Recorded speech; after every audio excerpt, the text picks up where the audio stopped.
Dive into the heart-pounding chaos of the Marvel Cinematic Universe's 2025 lineup, where villains from gritty street battles to universe-shaking threats emerged to test heroes in ways that left fans buzzing with excitement and debate. But here's the twist: ranking these antagonists isn't just about who packs the biggest punch, it's about who lingers in your mind long after the credits roll. Buckle up as we explore every live-action MCU villain from that blockbuster year, from the somewhat underwhelming to the utterly unforgettable, with a fresh take on who reigns supreme. Kevin Erdman, a seasoned senior staff writer at Screen Rant since 2019, dives deep into superhero sagas and Star Wars lore, unpacking hidden gems like Easter eggs, bold theories, and the latest scoops. As a die-hard Star Wars and MCU enthusiast who raves about Batman, hey, he's Batman, and swears by Nightwing as DC's ultimate standout hero, Kevin's passion shines through in every piece. With 8 years honing his craft in entertainment and pop culture, he's rubbed shoulders with top creators, attended epic events like Disney's D23, and brought stories to life. Holding a degree in cinema studies with a focus on comics and cartoon studies from the University of Oregon, Kevin shares his Oregon life with his amazing wife, a cute pup, and a mischievous cat that's probably scheming world domination as we speak. 2025 proved to be a massive milestone for the MCU, packed with blockbuster films and series that introduced or reintroduced a stellar array of adversaries across multiple storylines. Some were familiar foes making comebacks, while others stepped into the spotlight for their first live-action MCU appearances, blending high-stakes drama with cosmic intrigue. From neighborhood nemesis to intergalactic titans and the shades in between, this ranking dissects the year's villains, who delivered chilling thrills and who fell a tad short. We'll cover each one featured in live-action MCU projects from 2025, rated from least to most impactful. And this is the part most people miss: these rankings aren't set in stone, they're an invitation to debate what makes a villain truly iconic in a universe as vast as the MCU. The leader, Captain America, Brave New World. 17 long years after his initial hint in 2008's The Incredible Hulk, Samuel Stern's transformation into the leader finally hit the big screen as a gamma-radiated genius bent on domination. In 2025's Captain America, Brave New World, he aimed to settle scores with Thaddeus Ross, marking a long-awaited payoff for fans. Yet, for many, the execution didn't quite live up to the hype, especially with his divisive look and a revenge arc that felt a bit predictable. But here's where it gets controversial: was the leader's design a bold, modern twist or a step too far from his comic book roots? Some argue it enhanced his menacing vibe, while others say it diluted the character's classic menace. Thoughts? Ezekiel Stane, Ironheart. Portrayed by Alden Ehrenreich, Ezekiel Stane stood out as a tech-savvy adversary to Riri Williams in the Disney Plus series Ironheart, evolving from ally to enemy through a partnership that soured into high-tech warfare. As the son of Obadiah Stane from the first MCU film, Ezekiel embodied a sinister reflection of Tony Stark's Iron Man legacy, initially rejecting his dad's villainous path before embracing it via bioenhancements that echoed Ironmonger's armored terror.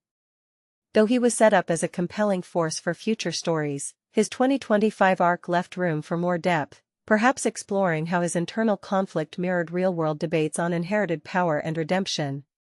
The Hood, Ironheart.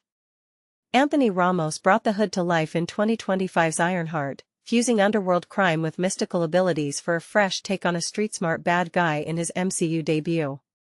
Parker Robbins' enchanted Hood granted powers that challenged Riri but also eroded his own morality, turning him increasingly ruthless as the series progressed.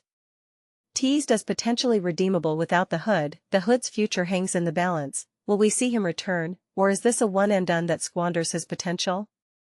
Fans are split on whether his supernatural edge made him a standout or just another forgettable foe.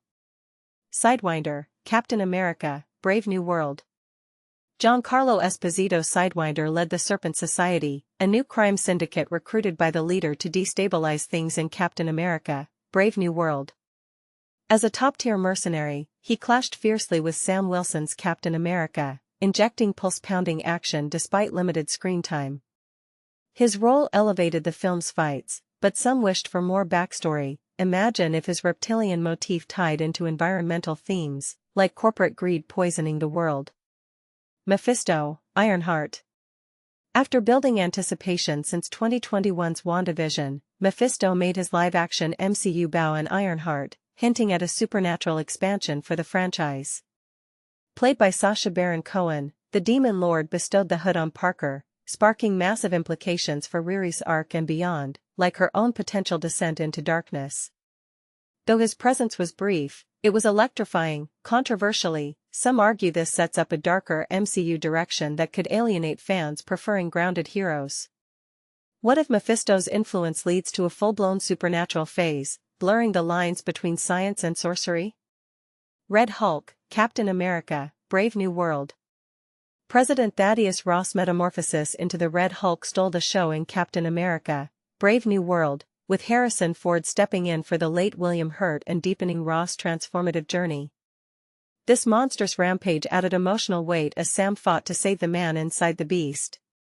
Fans debated the trailer spoilers that revealed too much, but its raw power made it memorable.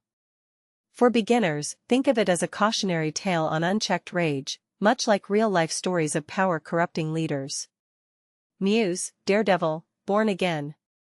Muse emerged as a chilling new antagonist in Daredevil, Born Again, using his victims' blood and gruesome art that plunged the series into psychological horror, motivating Matt Murdock to reclaim his vigilante role after Foggy Nelson's death. His one-off demise was a letdown for many, who saw potential for recurring menace. Does killing villains too quickly rob the MCU of depth, or does it keep stories fresh? Bullseye, Daredevil, Born Again. Wilson Bethel's Bullseye roared back in Daredevil, Born Again, sharper and deadlier post his Netflix series injuries, visually closer to the comics. His arc kicked off with Foggy's murder and peaked in a jailbreak attempt on Wilson Fisk's family, only for Murdock to intervene heroically. As a fugitive poised for Season 2, Bullseye's lethality cements him as a top threat, yet, is his brutal style timeless, or does it risk glorifying violence in a way that sparks ethical debates? Valentina Allegra de Fontaine, Thunderbolts *. Julia Louis-Dreyfus Valentina, CEO of the OXE Group and ex-CIA head, orchestrated the Thunderbolts as a cunning puppet master, molding the world to her vision. Evading accountability for creating the Sentry and his dark side, she manipulated events masterfully, even claiming credit for the team at the end. Her complexity shines as a behind-the-scenes force. Controversially, does her charm and intellect make her more relatable than traditional villains, blurring hero-villain lines in today's polarized world? The Void, Thunderbolts *. In Thunderbolts *, the Void manifested as the horrific alter ego of the Sentry, Louis Pullman, erasing victims into a nightmare realm of their worst fears. As a looming danger tied to Bob Reynolds' power, it ramps up the stakes for future conflicts. Its shadowy depiction was genuinely terrifying. Some say it represents repressed trauma, inviting interpretations of mental health struggles.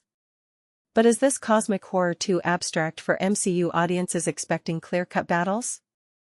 What do you think? Does this ranking capture the essence of 2025's villains, or would you rearrange it based on personal favorites? And here's a provocative one: in an era of complex characters, are these antagonists redeemable, or should some stay pure evil? Drop your opinions in the comments and let's debate.